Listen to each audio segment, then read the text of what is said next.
And on Friday, it's a phenomenal turnaround, isn't it, in just a short space of time? You must be very proud of that. Yeah, I think Friday just looked like a game too far for us in terms of the effort, the intensity that we've put into so many matches. I think you can see with that there'll be also some of the lads that have had to drop out for today. You know, I think physically we're sort of stretched as a squad. A lot of the lads have come back, played loads of games, and it's been it's been tough, and they've done so well. So it's difficult to be critical. You know, Blackburn, we were all disappointed, but I think what has happened is every time we've sort of suffered a setback, I think the response has been emphatic in terms of the next game, what we do, how we go about it. And I thought that was probably one of our best performances, especially with sort of volume of chances in terms of what came our way. I thought we were the dominant team for the majority of the match. And Norwich are a good side. You know, they've got some good players attacking wise. I think they're the second highest goal scorers in the league, so you know they're going to carry a threat, and we're going to have to deal with that. But more importantly, we need to go and try and win the game for obviously obvious reasons, which we managed to do. Well, you mentioned on Friday you were still trying to get that balance between having the threat up the pitch and having that control. It looks like you got that balance right today with the number of chances you created, but they didn't really create much, I didn't think. Yeah, no, I thought the balance was much better. We didn't play enough at Blackburn, that was the first thing. So what happens is if you don't play enough, you don't drag another extra midfield player through, which means when we turn it, they're all intact all the time. So when we're turning it, I just thought we were too direct against Blackburn. We didn't win enough duels, whereas I thought the two centre forwards were a real handful today. But I thought it's because we played behind them, drew an extra midfield player out, put the ball into them, and then we could play for there. I thought the wide players, in terms of Luke and Femi, they gave something a little bit different off either side, but Tristan overlaps Luke on that side when he tucks in. On the other side, Zach sort of supports from behind. So I thought the balance of the team, albeit Zach starting his first match at this level, George is starting his second match at this level, having just conceded 4 away from home. So we lost George Honeyman yesterday, we lost Billy against Blackburn. Lucas Jensen, as I'm sure you're aware, has sort of ruptured his Achilles. And Liam, who's a second goalkeeper, is unavailable, so we've got young George to play. So we've had loads to contend with, but what we haven't done, we haven't cried about it, we haven't felt sorry for ourselves.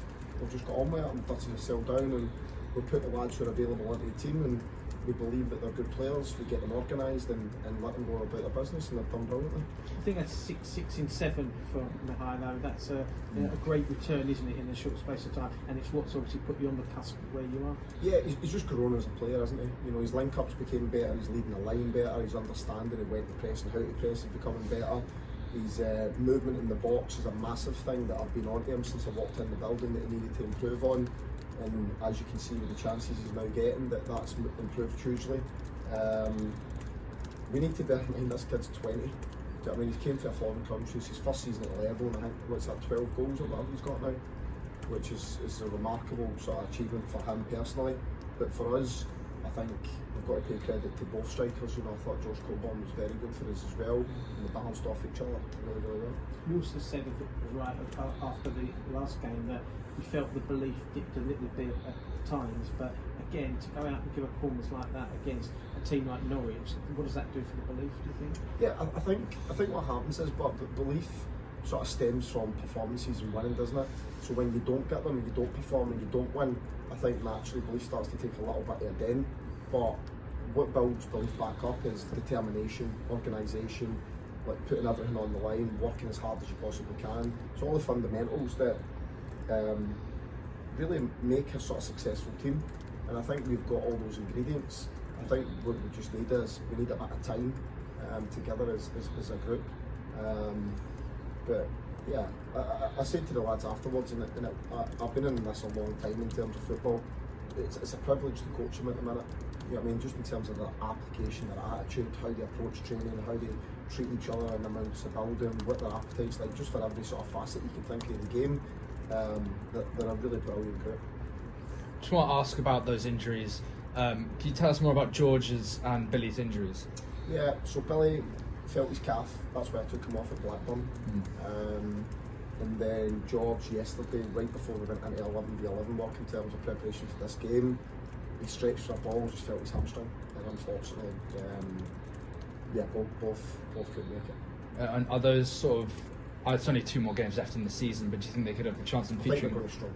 Okay, and just on Lucas's injury, How long term do you expect that to be? As long term as a ruptured Achilles takes, which is it's not pretty soon. Yeah. Do you think going into most of next season, or just time frame? It's going to be a fair chunky next season. Okay. You're back in it, aren't you? So I know a lot's got to happen. It's 2 games, but some results went Yeah, your but way today. when you say a lot's got to happen, a lot happened today. Yeah, I was going to say the other results. See what I mean? So if the results didn't happen today, it wouldn't have mattered. Yeah. But the bit that we needed, where a lot had to happen, it happened. And then more importantly, you've got some of the teams that have still got to play each other. So we can go and win the next game and take it to the last game. But the strangest thing that happened in football, you know, it's what we've got to do is, and I said this to the lads before the game, don't approach the game lightly and then at the end of it have a regret in the fact everything went in our favour. And it's interesting because at half time I got told that everything was in our favour, and I was swirling my head whether to tell them or not. And I did tell them. And the reason I told them is I'm thinking, if I was a player, I want to know what's riding on this game, if that makes sense. Yeah. So I told them right before they went out in the second half, and I think you could see that determination and hunger they had to get across the line. I just want to ask about home form as well. I know you really improved away form, but 4 consecutive home wins as well at a time when it really, really matters. You know, even if you don't make the top 6, but it bodes well going into next year and making this place a tough place to come, like it always is. Yeah, I think, if memory serves me right, but what, 10 wins in 16 we've had? I think so, yeah. Which in the Championship is tough to do. You know, and bear in mind, if you look at the teams we've just faced, Middlesbrough, Sheffield United, Norwich, I mean, we're not playing, like, the teams we're facing at the moment are good sides, they're hard teams to beat. So, yeah, I just think from our perspective, we're just literally going into each game, attacking it as if it's our last game, try to win it as much as we can and put everything into it, and then see what it takes us at the end of it. So, but I think home form, to get the fans on side, to get that belief, is really, really important. You know, and that was something I spoke about when I first came here, because although we sorted the away form really quite quickly, the home form's probably been a little bit of a slow burner. But as you say, 4 home wins in the bounce, some really tough games that we've had here, and it gets the fans right behind the players, and there's a great connection at the moment which we want to try and maintain. It's going to be quite tough against Swansea as well, considering they've won 5 in a row. So, you know, to have won 4 consecutive home games going into that would be massive. Yeah, but listen, what happens in football is, like, we were brilliant up until Blackburn. They lost Blackburn, and then everybody will start calling us bottle jobs and all that. Listen, I'm not naive. I've been in football a long time. I know how it works. But what we can't do is listen to the noise. What we've got to do is focus on the next one, because we're not going to win every game. I mean, that's not going to happen. And it doesn't matter who you are, you're not going to win every game. So what we've got to do is we've got to focus. We've got to get on ready for the next one. Like I say, don't feel sorry for yourself. Don't get too carried away because somebody says something nice about you or somebody says something bad about you. So what we do is we focus on the next game and we attack it and see if we can win. Just one thing you said, probably rightly so, one of the best performances since you've come here. Is that because it was like all round, because the score, just everything clicked? All round in the fact that Norwich going forward are one of the best teams in this division, and the stats suggest that as well. So people can disagree with if they want. They've scored the second most goals in the league this season, a bit behind Leeds. So they're very, very good going forward. I thought for how talented they are, we really limited them. I thought we had a lot of chances in the game. I thought we played some nice football at times, but we also mixed it at times, we also pressed it at times. And successful teams take a lot of different ingredients. It's not just about being nice with the ball. I mean, there's loads of nice teams with the ball. And I think at the moment, like Will says, we struck the balance really well today. That was the most pleasing bit for me. Brilliant. Just want to ask about Zach Sturge's first start. You mentioned, you know, giving a left-footed option as well. How do you think he did?